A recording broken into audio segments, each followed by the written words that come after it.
सब सुखी गए, छोड़े हरी खुशी गए, सारे के सारे हिंदू रिश्तेदार चले।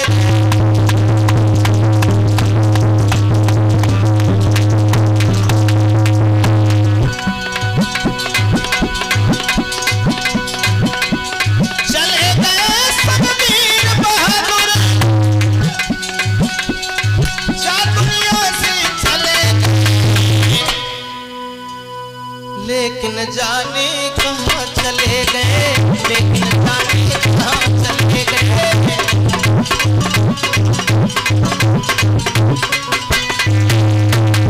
इस अभिमान को त्याग दो। बड़े बड़े बहादुर सब चले गए दुनिया से, तो समझा रहा है, लेकिन हिरण्यकश्यप की समझ में नहीं आ रहा। पहाड़ों से समुद्र में फेंकवाया, वहां से भी भगवान ने बचा लिया। सोचने लगा जरूर इसकी कोई रक्षा करने वाला है, मैं क्या करूं अब। सारे षड्यंत्र मेरे असफल रहे हैं। तो कयाधु के पास लेकर पहुंच गया और कहने लगा, कयाधु मैं तो ये समझता था कि प्रहलाद मेरा दुनिया में यश फैलाएगा, लेकिन ये तो घर में कपूत पैदा हो गया और ये नारायण का नाम लेता है। तो कयाधु बोली, मैं समझा दूंगी महाराज, मान जाएगा, मान जाएगा। तो समझाने लगी कयाधु, बेटा नारायण का नाम मत लो।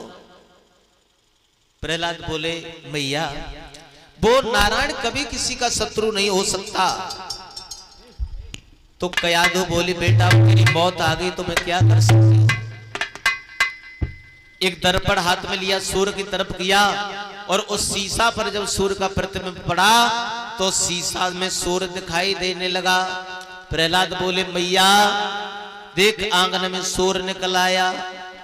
कयाधु बोली, नहीं बेटा ये तो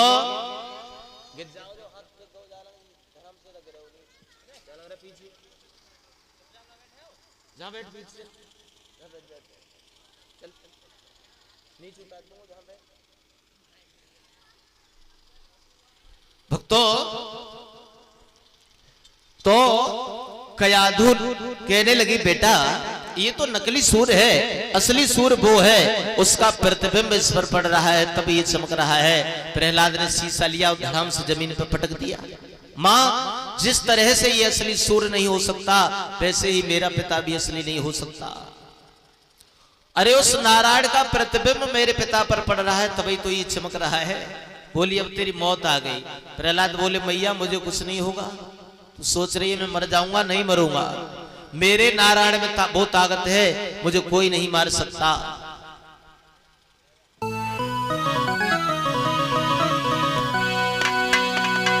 बेटा बोला, मौत ही सही और सब यही सिद्ध हो जाएगा।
वो जहर का कटोला हाथ में लिया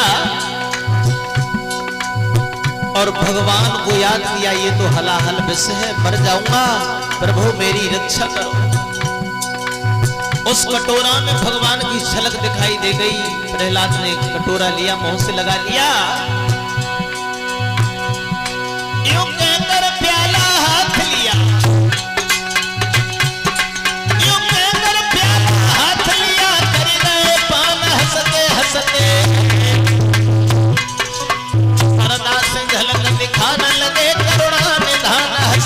सते।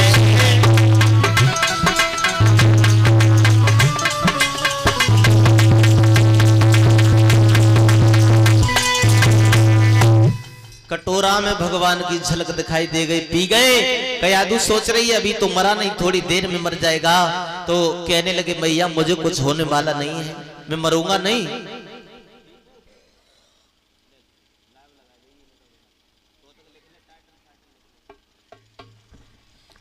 तो उसी समय हिरण्यकश्यप पहुंच गया, बोला कयाधु तुमने इससे जहर दे दिया? हाँ महाराज दे दिया। उससे ये बच नहीं सकता। बोली महाराज आपको विश्वास नहीं है, वो कटोरा भी आंगन में पड़ा है, एक आध बूंद लगी रह गई होगी, आप जांच करके देख लो।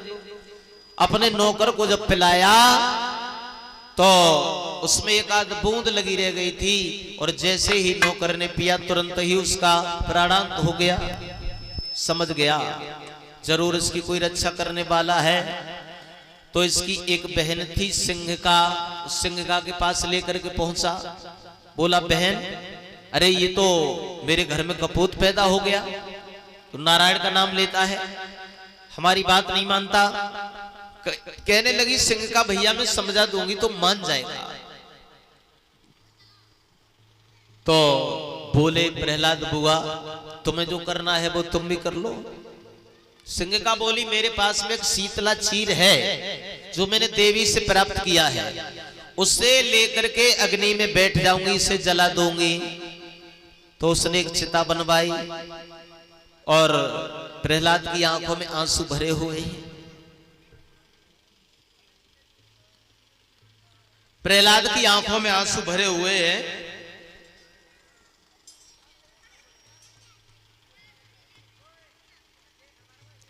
और कह रहे हैं हाथ जोड़ के बुआ मेरे मारने से तुम्हें क्या मिल जाएगा?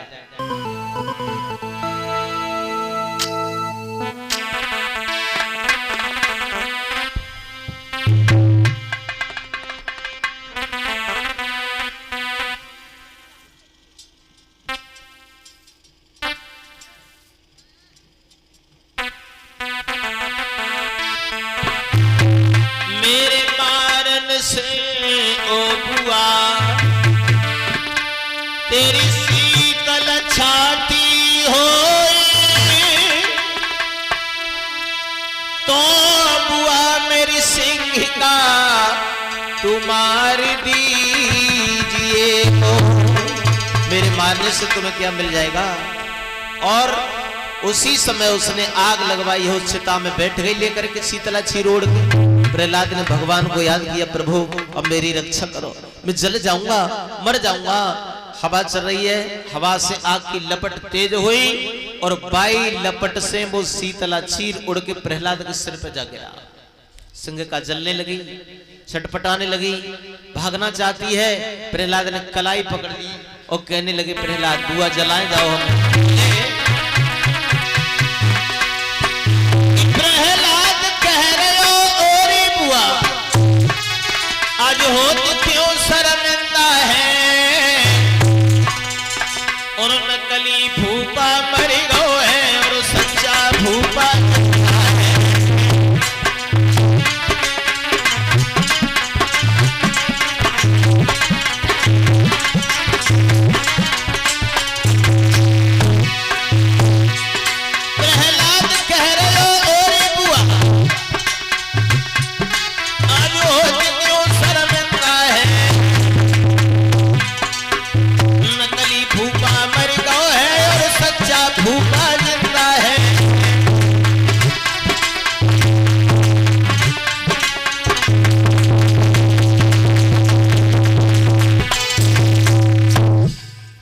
प्रहलाद बच गए हैं, सिंघिका जल के राख हो गई और जलने के बाद इसी का नाम होली पड़ा है, होलिका।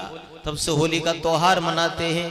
कुछ लोग प्रहलाद के समर्थक थे, वो प्रहलाद बचने की खुशी में एक दूसरे के गले से मिले हैं और एक दूसरे के ऊपर रंग गुलाल बरसाया। हिरण्यकश्यप के भी समर्थक लोग थे, वो एक दूसरे के ऊपर धूल मिट्टी कीचड़ फेंकने लगे हैं। और आज भी होली के त्योहार पर दोनों दृश्य देखने को मिलते हैं। कहीं कहीं पर लोग धूल मिट्टी कीचड़ से होली खेलते हैं, कहीं रंग गुलाल से खेलते हैं। दोनों दृश्य देखने को आज मिलते हैं। होली के त्योहार पर चलने के बाद इसी का नाम सिंह का पड़ा था और ये सिंह का को विधवा कर दिया था हिरण्यकश्यप ने, अपने बहनोई का वध कर दिया था, बदला लिया था अपने बहनोई से और अपनी बहन की शादी एक शर्त पर की थी कि जो योद्धा मुझे युद्ध में परास्त कर देगा उसी के साथ में अपनी बहन की शादी करूंगा। तो एक विप्रचिति नाम के राक्षस ने युद्ध में इसे परास्त किया था, तो इसने अपनी बहन की शादी और उसके साथ में की विप्रचिति के, और सोते में एक दिन इसने अपने बहनोई का सिर काट लिया, विधवा कर दिया। सिंह का मौका देख रही थी कि मैं बदला ले लूंगी इससे, इसके बच्चे को मार दूंगी, बदला मिल जाएगा, लेकिन सिंह का जल गई। अब हिरण्यकश्यप सोचने लगा अब क्या करूं, तो उसने अपने दरबार में एक खंबा गर्म कराया और उस खंबा के पास लेकर के प्रहलाद को पहुंच गया। प्रहलाद, हाँ पिताजी, इस खंबा में तेरा राम है? हाँ पिताजी, मेरा राम इस खंबा में भी है। तो इस खंबा को तू पकड़ लेगा? हाँ पकड़ लूंगा। तो चले हैं प्रहलाद उस खंबा के पास। भगवान ने प्रेरणा देने के लिए एक चींटी को भेज दिया। चींटी रेंग रही है लेकिन जल नहीं रही, सोचा मैं भी नहीं जलूंगा। और हिरण्यकश्यप ने म्यान से चमचमाती हुई तलवार निकाली। प्रहलाद अब देखता हूं तेरा राम कहां रहता है। प्रहलाद बोले वो हर जगह है, मेरा राम तुम्हारे अंदर है, मेरे अंदर है, जब खंबा के अंदर है, सब जगह है। भक्तों, एक पहर दिन बाकी है, मारने के लिए तैयार हुआ, खम्मा में से आवाज आई है, पीछे को हट गया।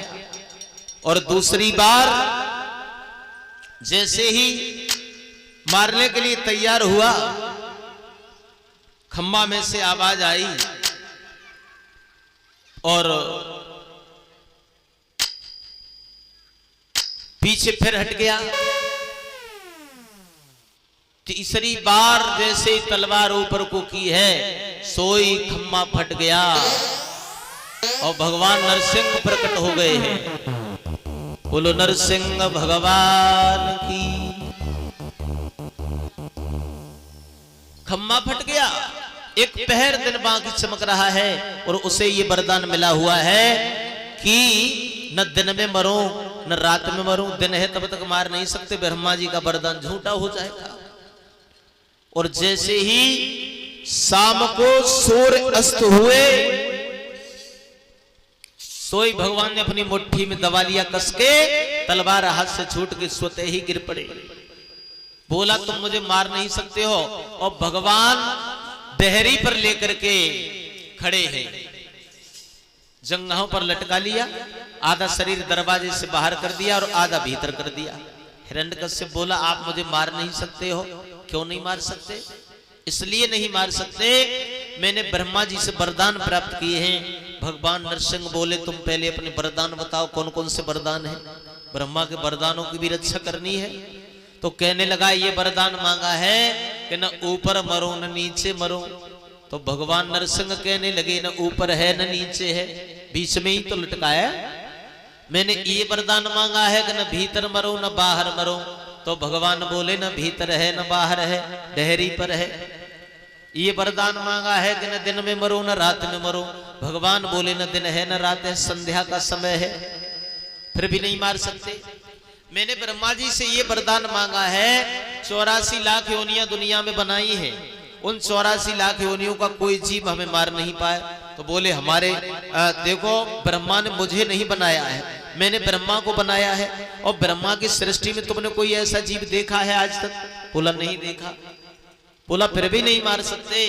मैंने ये वरदान मांगा है किसी अस्त्र शस्त्र से, किसी तेग तलवार से, हथियार से मैं मरूं नहीं। भगवान बोले मेरे हाथों में कुछ नजर आ रहा है? नहीं। ये नाखून है बड़े बड़े, ये अस्त्र शस्त्र नहीं है, तुम्हारे लिए पर्याप्त है, नहीं से तुम्हारा उधर पे देड़ करूंगा, तुम्हें नहीं से मारूंगा। तो कहने लगा नहीं मार सकते। मैंने ब्रह्मा जी से 12 महीना भी मांग लिए, तो भगवान नरसिंह कहने लगे ये तेरे मां स्पेशल तेरे लिए बनाया है। लौंद का महीना जो होता है लौंद, ये हिरण्यकश्यप को मारने के लिए ही बनाया था। जो अधिक मास होता है तीसरी वर्ष में, जैसे कभी 2 आषाढ़ पड़ गए, कभी 2 सावन पड़ गए, ऐसे ये लौंद का महीना बताया हिरण्यकश्यप को मारने के लिए। चैत का महीना है लौंद का, अब तो चुप हो गया। क्या किया भगवान ने,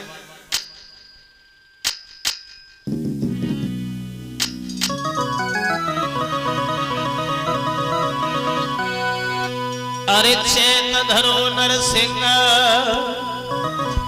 भगवान ने पकड़ लिया और अपने बड़े बड़े नाखूनों से उसका उदर विदीर्ण कर दिया, पेट फाड़ दिया। अरे चैत धरो नरसिंह और रूप हरे हिरणा को समारो,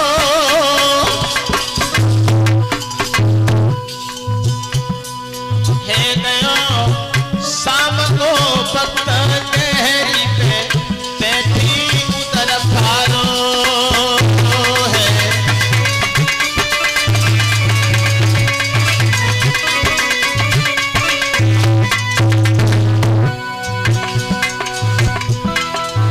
निकली गए प्राण धरने सोयो और देखी पिता को रूप तुरंत प्रहलाद कुमार रोयो। अरे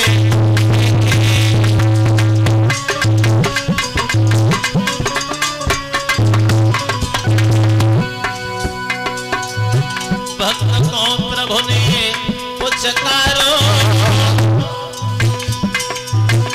और तेरो मेरे लाल दुष्ट में आज मारी डारो। मेरे लाल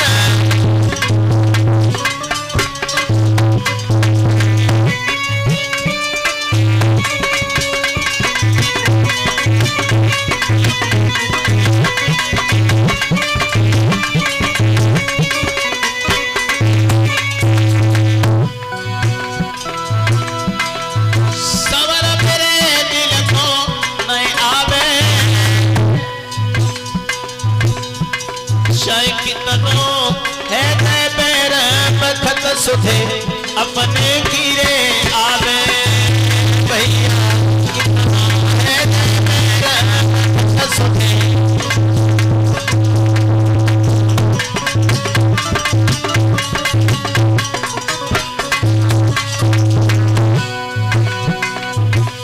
भैया समय समय पर सबे यादी अपने की आती है। अब तो समय पर सबे यादी अपने की आती है।